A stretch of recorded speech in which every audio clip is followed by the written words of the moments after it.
So how influential do you feel that your presence was around that time in bringing jungle and drum and bass to the music scene?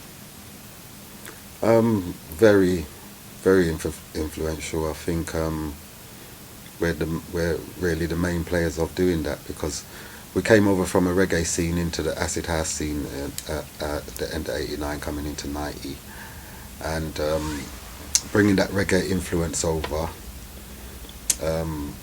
A lot of producers started hearing that and started doing a lot of reggae stuff into the music, and also, you know, with us being reggae artists and the people, because to make a scene you need the people, and there was already the acid house people there, but they don't understand the reggae music that was being put into the songs.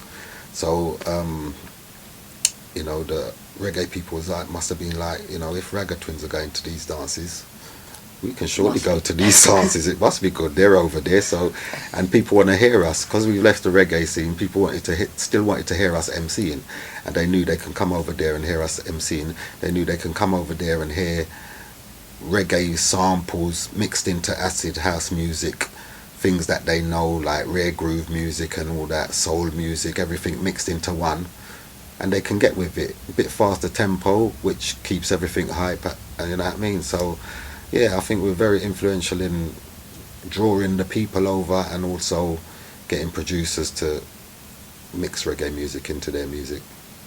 It's true, because when we came, there wasn't much of an influence. Speaking for myself and many jungle and drum and bass lovers in London and around the world, thank you for bringing it into our lives. It's just like, you know, when it first came out, it was like it was something missing from our lives, you know. And you're right, it's more fast paced, it brings more energy, it brings more vibes. I mean, in 1991, when we like started to go out, you know, we met Shut Up and Dance in '90 and started to do the tracks and everything, and we was just going to the clubs, doing our PA and leaving. Most probably end up in a reggae dance, because we still had that reggae, even though we weren't on a sound system no more. We still had the reggae in us that, you know, it's hard to shift something straight away, so we would end up in a reggae dance. And towards 91, the middle of 91, we decided, you know, let's go and do a gig. We was doing a PA at a place, at a thing called World Party in Chelmsford, and we decided to stay after our set. And I think that changed our lives, because, you know, from then on it was hard. It was acid hardcore. Moving into jungle, we was there. We was like going to the raves, finding out where we started to research. Well, where can we go and have the best times? And you know what I mean. And you know, within 2-3 months, we were in so deep we couldn't get out. In a good way, you know. Yeah, in a good way. Definitely. Started to get to know the DJs and that, you know what I mean. Yeah. One of the guys we knew from time ago, Jumping Jack Frost, was playing at a gig in Plymouth, and we'd done the PA, and we're in the rave, standing up at the back, and like the DJs come on, and we're up there, we're like rocking away, and Deman says to me, "But don't we know that guy playing the music?" And we're looking, and like, yeah. So we went up there, and it was our mate playing Jumping Jack Frost. You know what I mean? He used to follow a sound from Brixton called Coxon, and we was on Unity, and when we'd play, we'd all be in the same dance together. Plus he used to come to Hackney, and because he's got family in Hackney, and rare. So it was kind of like, what are you doing here? You know what I mean? We just left you in a hardcore ragga thing, you know what I mean? He said this is what he's been doing for the last 2-3 years. He's been playing this music. I was like, okay. So and that's when I thought, well, if he can do it, yeah, that's where he turned to us. Yeah, I mean, so, and it was quite a surprise, and then you start meet more people that are from our area, because we're from Hackney, and there was a load of people from Hackney going to these places. Yeah. You know what I mean? So it's like, what are you doing? How long you been? I've been there since like 88, 89. That's great. It's like the connection is coming alive, right? And like it kind of like, because when they saw us now, people that didn't know us but they knew, like, yeah, them man, yeah, them and the man, yeah, you know what I mean? Yeah. And it kind of got us in smoothly, as though nice smooth transition. Yeah, You know I what think I mean? when something comes from the heart, man, and it's got passion, Yeah. you draw it to you, don't you? Just I mean, like- at times I was in raves and I'm thinking, God, I'm so glad I found this, because it was like, yes, I'm part of this thing. It's an institution. I'm part of this thing. You know what I mean? It's taken over. It's taken me over. I was so glad to be a junglist. yeah, the jungle tribe. Yeah. I was so glad. It was like, yes, this is me. I don't think I'll ever leave. And you start to think, boy, if this ever done, God, like, mate, it's still here. Yeah, I mean, like, I've danced to loads of different types of music, Yeah. but my love, my heart is with the drum and bass there and the you go. jungle. It's just like the vibe that you get with the people. It's not like It's just other one music big family. genres. That's It's what it's yeah. about, the family vibes and the positivity, like, and the energy exchange, right? Yeah, where are your family, like, originally Oh, from? from Montserrat. West Indies. Montserrat. When was the Dominica. last time you were out there? Wild. I've been to Caribbean, but I've never been to my mother or dad's homeland yet.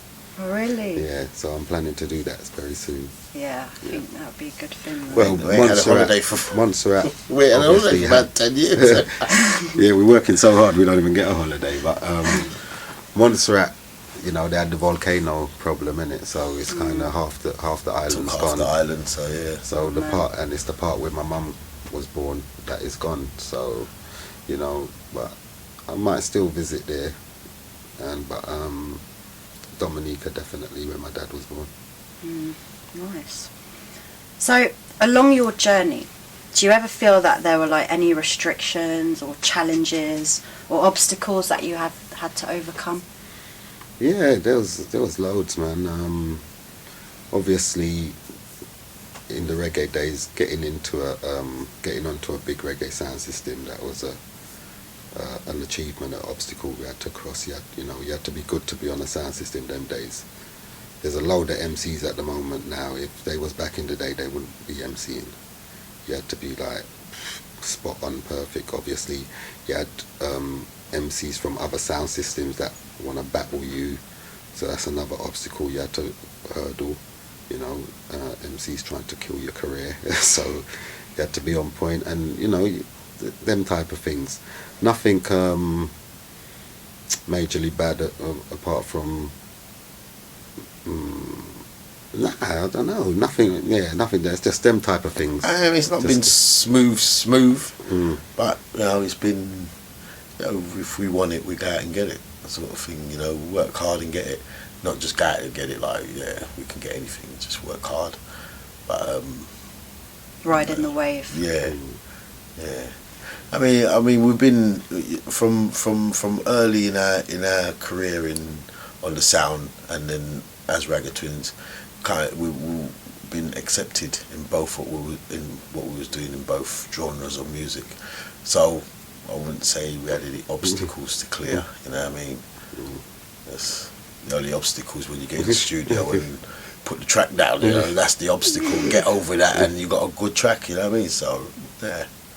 Not really. Plus, when we came over to this scene, the guys Shop and Dance, we actually knew them as well, so they knew of our talent. It wasn't like they never knew us; they knew of our talent because he sampled Deman off a Unity cassette. Unity is the sound that we was on, so he sampled Deman off a cassette and wanted to release the tune. So he came to see Deman, and then Deman says to him, "Well, we want to leave the sound system thing because things were dying out." We weren't getting on with the owner of sound. We weren't making enough reggae records at the time because a lot of MCs was in the studio making records and we wasn't. And so we wanted to just have another challenge. And that came along, and the guy that went to see D-Man was Smiley. When me and D-Man went to have a meeting with them, his partner, the other guy he's working with named PJ, we went to school with him, primary school.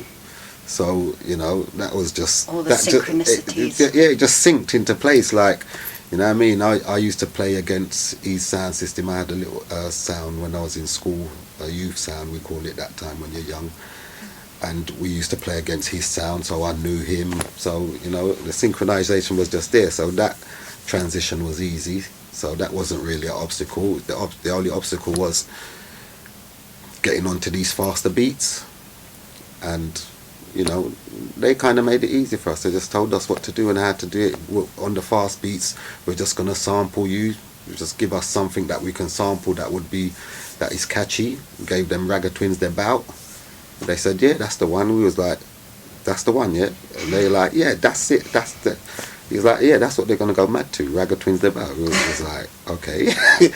That's what you put in the song, and that's what everybody that's what everybody says. And they all like, yeah. And on the flip side, they had a nice reggae mixed, reggae hip hop kind of beat where we can do our vocal stuff. So, you know, We've got best of both worlds. yeah. Yeah.